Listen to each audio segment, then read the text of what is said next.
It had been just over a year since Sophie and I exchanged vows, yet the thrill of newlywed life felt like a distant memory.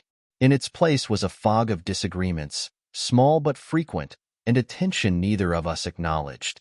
I tried to brush it off, chalking it up to the pressures of work and settling into married life. But something else gnawed at me, something I couldn't quite define. Sophie's career had taken an unexpected upswing. She was putting in long hours and seemed almost too energized by her job, especially when she talked about her new boss, Ben. I couldn't help but notice how she brought him up constantly, dropping his name into conversations about everything from office policies to her future goals. At first, I didn't think much of it. She was just sharing her day, I told myself.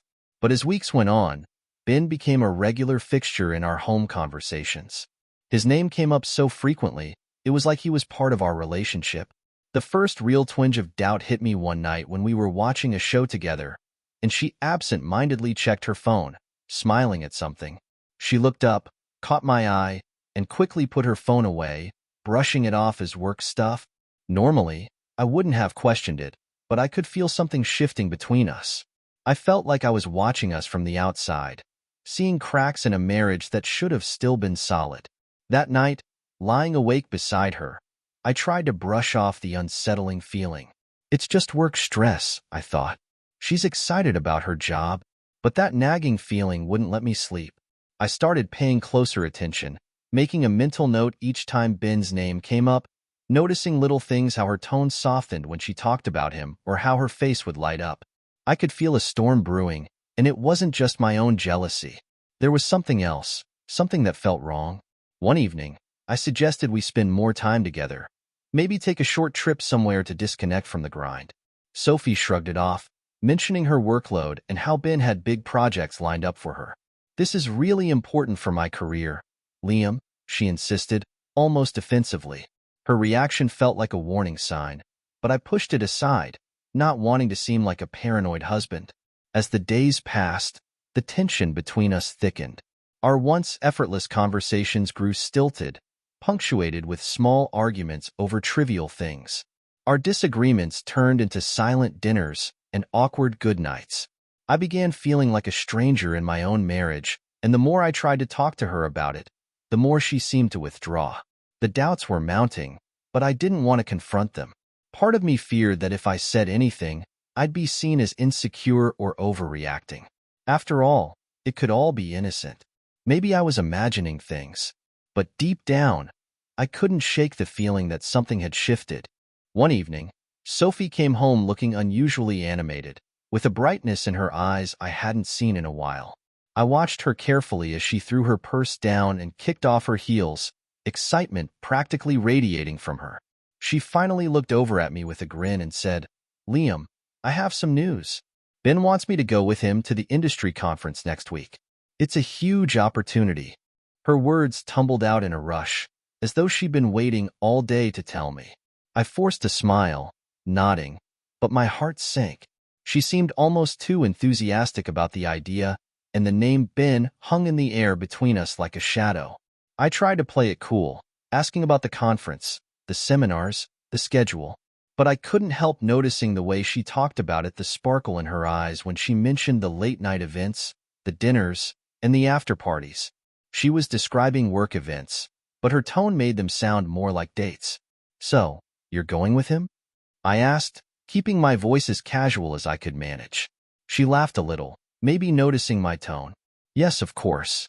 He chose me for this because he thinks I'll benefit from meeting the other executives. It's just one of those career-building opportunities you can't say no to." She paused, then added, "It'll only be 3 days, and it's not like I'm going alone." There was a hint of defensiveness in her voice, almost as if she was expecting me to be unhappy about it. I took a deep breath, struggling to sound supportive. "No, I get it. It's a big step for you," I said, not wanting to seem overbearing or distrustful, but the unease settled deeper into my gut. As she continued talking, sharing the details about the conference, it felt like she was more excited about spending time with Ben than about the professional opportunity itself. Our conversation turned awkward. I tried to change the subject, asking about dinner plans, but the mood was already tense. The more I tried to act normal, the more forced everything felt. I excused myself to get a glass of water, taking a moment to breathe.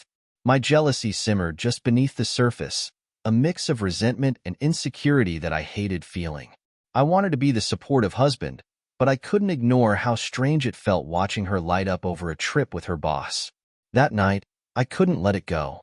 I tossed and turned in bed, trying to shake the images forming in my head of Sophie laughing over a private dinner with Ben, enjoying drinks under dimmed lights, or sitting together in some cozy corner, lost in conversation.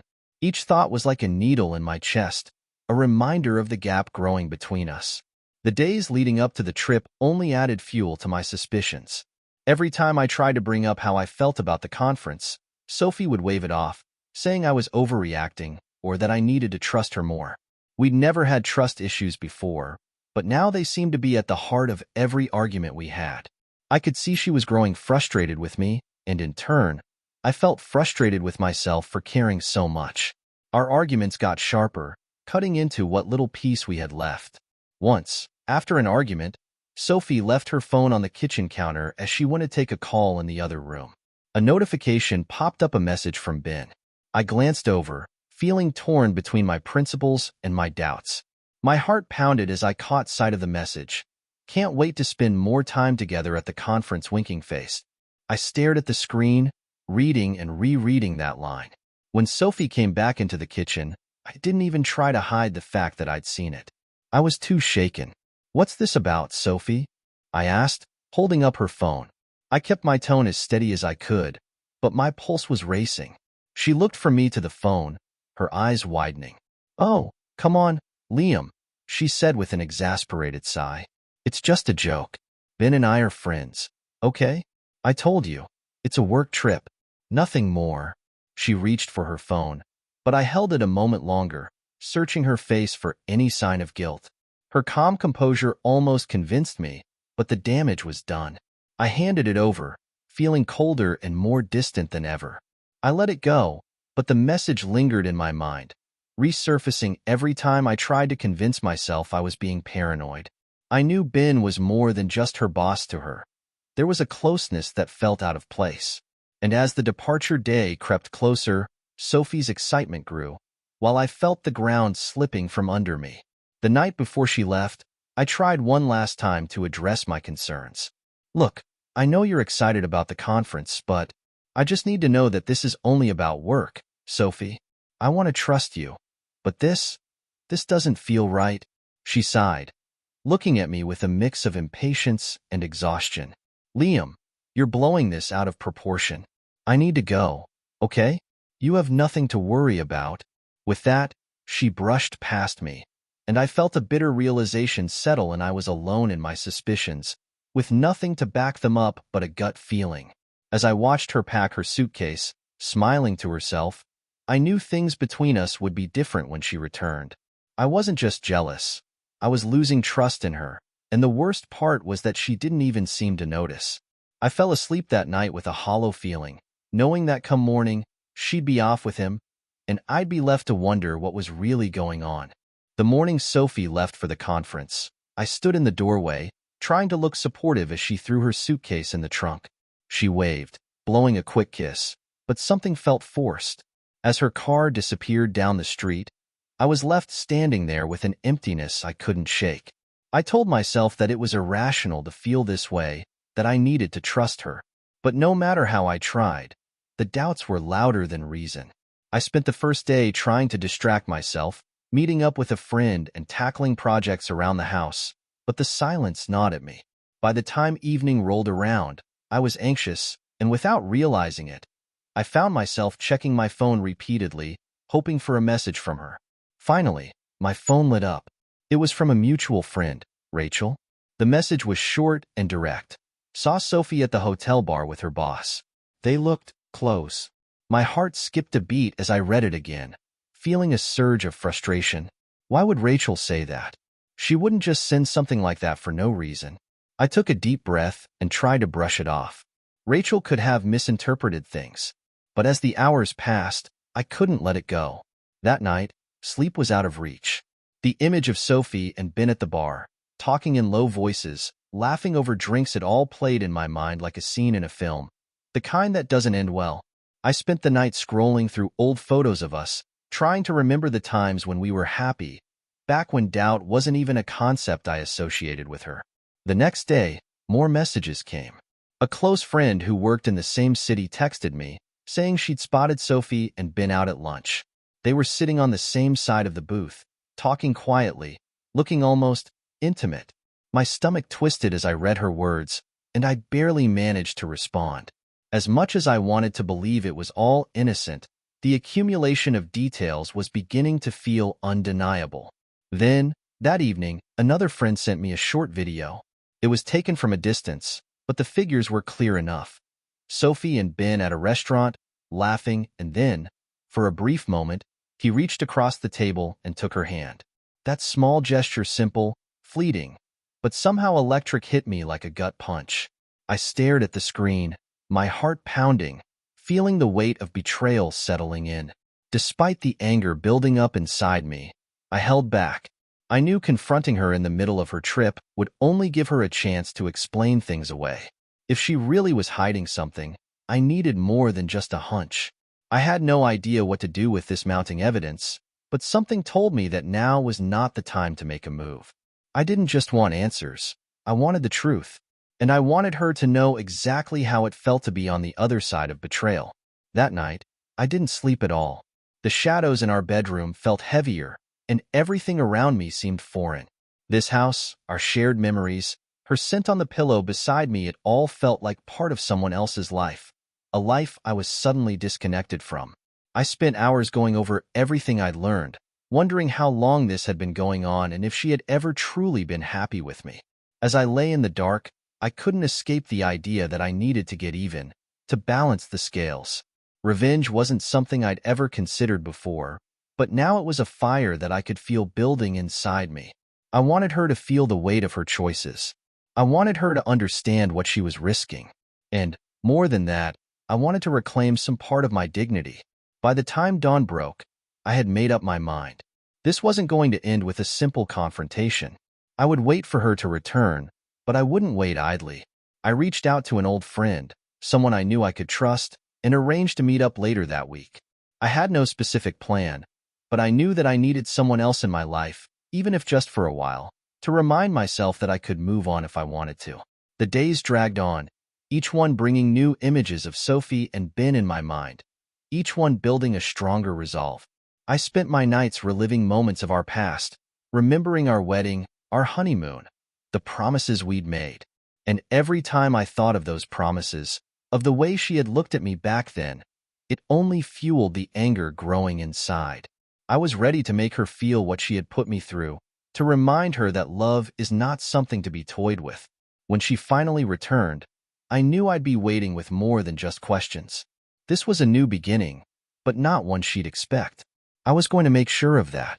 The decision to turn the tables on Sophie hadn't come easily, but with every new piece of evidence, my anger had grown until it was impossible to ignore. When I first saw that video of her with Ben, laughing and holding his hand, I felt like a fool. But as the shock wore off, something else took over, a need to take back control, to show her that I wasn't the man she thought she could deceive so easily. The same night I saw the video, I reached out to Emma, my ex. We hadn't spoken much since Sophie and I got married, but running into her at a friend's party recently had stirred up old memories, ones that seemed more appealing now that my own marriage was falling apart. I wasn't sure if I was reaching out to her for comfort or for revenge, but I knew I needed to see her. We met up for coffee a few days after Sophie left for her conference. Sitting across from Emma felt strange at first, like peeking into a life I'd left behind. She looked almost the same, with that easy smile and a warmth that made it easy to talk. I'd forgotten how natural it felt to be around her, how little effort it took to just be myself. At first, I tried to keep things casual, but Emma could tell something was on my mind.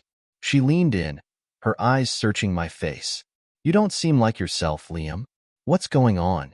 I hesitated, unsure of how much to reveal. But before I knew it, the words were tumbling out. I told her about Sophie, the messages, the late nights, the video. She listened quietly, her expression softening with every word. By the time I finished, there was a look in her eyes that I hadn't expected: understanding, maybe even empathy. "So, what are you going to do?" she asked, her voice gentle. "I don't know," I admitted. Part of me wants to confront her, but I can't help feeling like that would just give her the satisfaction of knowing she got to me. I paused, the next words heavy on my tongue. And part of me thinks, maybe I should do the same. Show her what it feels like. Emma's gaze held steady, and I could tell she was weighing her words carefully. Finally, she nodded. "I get it, Liam. But just be careful. Revenge can be a slippery slope." But the decision was already made. We both knew it. We continued talking, reminiscing about old times, and before I knew it, we were laughing over stories from years ago, stories I'd almost forgotten. It felt good to be around someone who knew me so well, who remembered the version of myself I'd started to lose in my marriage to Sophie. After that night, Emma and I started meeting regularly. We'd go for dinners, take long walks, or sometimes just sit together in comfortable silence, a welcome relief from the tension and doubt I'd been living with. My time with her became my escape, a reminder that I could still feel grounded, still feel valued. She didn't ask for more than I could give, and in return, I found myself opening up to her in ways I hadn't in years. It wasn't long before things between Emma and me went from friendship to something more. The line blurred, and before I could stop it, I was swept up in the comfort and thrill of reconnecting with her. Part of me knew it was wrong, knew it was exactly the kind of betrayal I was condemning Sophie for. But the satisfaction of taking back some control outweighed the guilt. For the first time in months, I felt empowered. Sophie didn't know it, but I was no longer waiting at home, clueless and hurt. I was making choices that served me, choices that reminded me I didn't have to accept being treated like I didn't matter. Emma was more than just a symbol of revenge. She became the anchor I clung to in the storm of betrayal and mistrust. One evening, I was at Emma's place when Sophie called. I saw her name flash on my phone and felt an almost perverse sense of satisfaction as I hit ignore. I could imagine her confusion, maybe even a spark of the same fear I'd been living with. The tables had turned, and I wasn't the same man she thought she could manipulate. The following week, Sophie texted me, asking why I'd been so distant. Her messages were filled with concern, hints of her own insecurities beginning to show. She wanted to reconnect, to make things right after the conference. But now, I didn't feel the same desperation to make things work.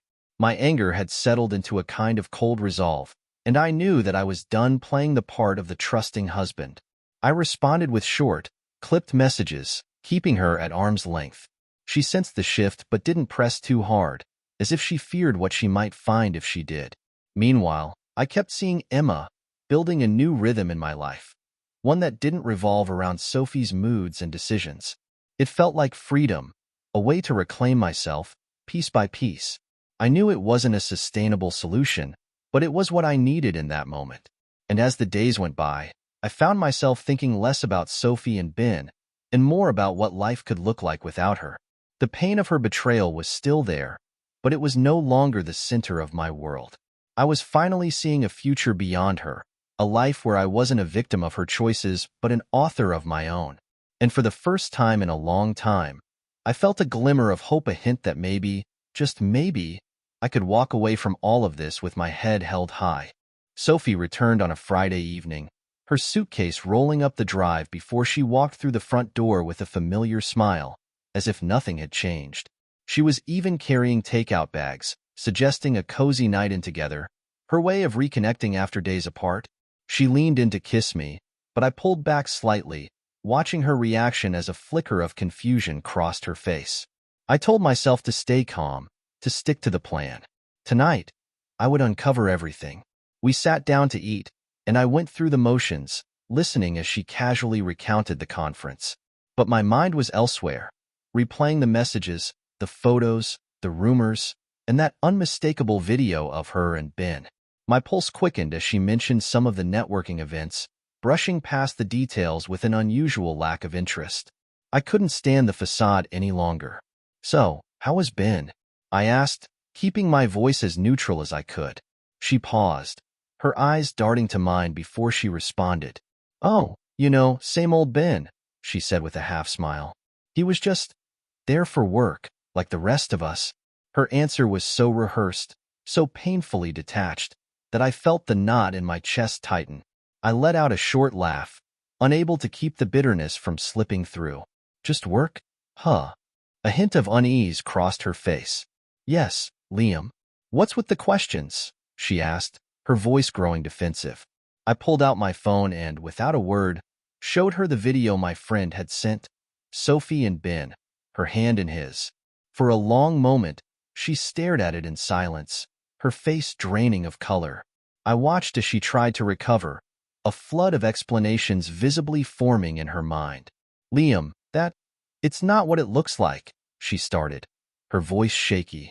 Then tell me, Sophie, I replied, my voice rising. Tell me what it looks like when you're holding hands with your boss in some dark corner of a restaurant while I'm here. Thinking this trip was for your career? She opened her mouth to speak but stopped, lowering her gaze to the floor. Her silence was an answer in itself. For the first time, I saw the truth written across her face, in the way she struggled to meet my eyes, in her quick, shallow breaths as she tried to compose herself. She didn't deny it. Instead, she whispered, Liam, please. It wasn't serious. I felt something in me snap. Not serious? I echoed, the words barely recognizable through the anger that had been building inside me. You had an affair with him, Sophie, and here you are, acting like this is just another night. Tears welled in her eyes, but I couldn't find any sympathy. I was too far gone for that. She reached out to touch my arm, but I pulled back, her touch a reminder of the lies I'd been swallowing for days. She dropped her hand, wiping at her tears, as if that would undo any of it. Liam, I messed up, she admitted. It wasn't like that. I didn't mean for it to happen. I love you. Her words were hollow, mere shadows of the promises we'd once made. I shook my head, barely able to look at her. You love me? I scoffed. You love me, but you were off with him, letting me think everything was fine while you were busy breaking our vows? Her shoulders slumped, and for a brief moment, it looked like she might try to keep defending herself. But then she seemed to realize it was pointless. She just sat there, defeated, her gaze fixed on the floor. I didn't know how to tell you, she whispered finally. I was going to end it after the trip. It was almost laughable. After the trip? After she'd had her fun? The twisted logic of it all only made the anger burn hotter. I wanted her to feel the betrayal as keenly as I did. I leaned forward, looking her in the eyes, and said, Well, I didn't sit here waiting while you were off with him. A flicker of confusion crossed her face, replaced by disbelief as my words sank in. What do you mean? She asked, her voice barely above a whisper. While you were away, I said slowly, savoring the impact of every word, I was with Emma. The shock on her face was immediate, her mouth dropping open as if she'd been slapped. I watched her emotions shift from shock to pain, then anger, mirroring the same feelings that had been churning inside me all week. You went to her, she managed, her voice shaking. Liam, how could you? Her hypocrisy was almost too much to bear. I did exactly what you did, I replied, standing up. I found someone else because I needed something real, something honest. You have no right to question me after everything you've done. She looked crushed, as if I'd taken away the last shred of whatever illusion she'd been clinging to. I didn't care. I wanted her to feel what it was like to be betrayed, to be left in the dark. She reached for me, pleading, Please, Liam, I'm sorry. I'll end it with Ben. We can fix this. We can make it work. But her words meant nothing to me anymore. I stepped back, shaking my head. It's too late, Sophie. I've already seen who you are, what we are. There's nothing left to fix. Her face crumpled as she tried to gather her words, to find some excuse, some way to repair the damage. But I was already walking away, leaving her to sit alone with the consequences of everything she'd destroyed. That night, I didn't go to Emma's. I didn't need to. The feeling of satisfaction that came from Sophie's shock and the understanding that this was truly over was enough. I knew in that moment that I was free of her betrayal, and I would never let anyone take that from me again. When Sophie walked in that evening, I could sense something different in her. She seemed almost wary, her gaze lingering on me, as though she sensed the change she couldn't yet define. She greeted me with a careful smile, the kind you'd use on a stranger, and I returned it, knowing tonight would be the night I laid everything out on the table. As she settled in, Sophie tried to break the ice, chatting about her day, and I let her go on, watching her closely. My silence must have unsettled her because she soon fell quiet, and a tense silence stretched between us. Finally, I couldn't hold it in any longer. "Sophie, we need to talk," I said, my voice steady but cold. Her face froze, but she tried to play it off with a casual nod. "Of course," she replied, crossing her arms as if bracing herself. "What's on your mind?" I took a deep breath, holding her gaze. "I know about you and Ben." The words hung in the air like a bombshell, and Sophie's face went pale. She looked like she'd been punched, her expression shifting from shock to something closer to fear. She tried to speak, but seemed to falter, so I pressed on.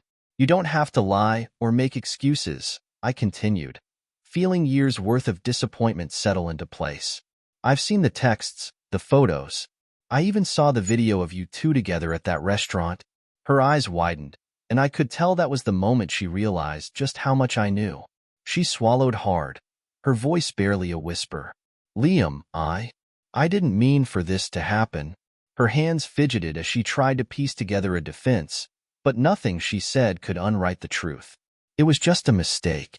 A stupid, terrible mistake." "A mistake?" I repeated, letting out a bitter laugh. "That's all you have to say?" I leaned forward, meeting her gaze directly.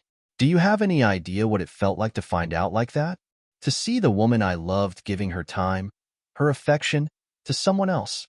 Tears pooled in her eyes as she tried to find the words, but they felt too little, too late. She reached out, her voice shaky. "Liam, please. I'm so sorry. I know I've hurt you, but we can fix this. I'll end things with him. I'll do whatever it takes to make this right." I shook my head slowly. "Sophie, you don't get it. You made your choice long before tonight. You chose every time you picked him over me, every time you lied."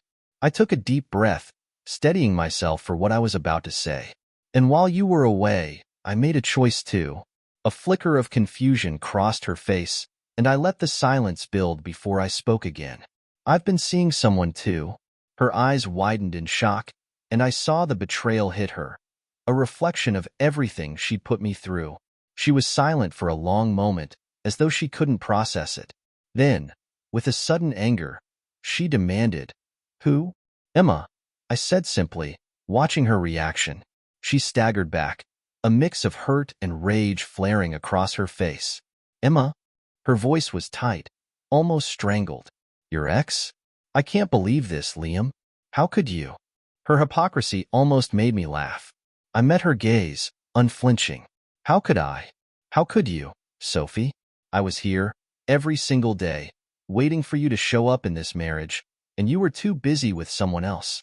And now, when I've finally decided to put myself first, you want to act like the victim." She opened her mouth to respond, but no words came. Instead, she looked down, her shoulders slumping under the weight of it all.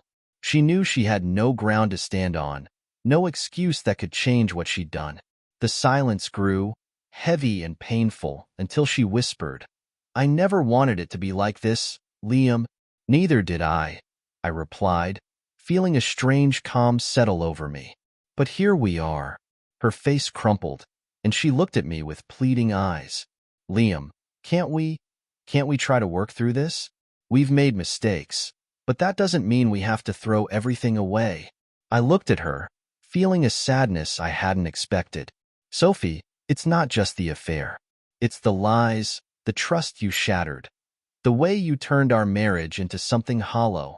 I shook my head, knowing there was no going back. "You lost me long before tonight, and I can't pretend otherwise." She covered her face with her hands, the reality sinking in. I felt a mix of relief and grief that I was finally letting go of something that had only been holding me back. Grief for the life we'd lost, the promises we'd broken.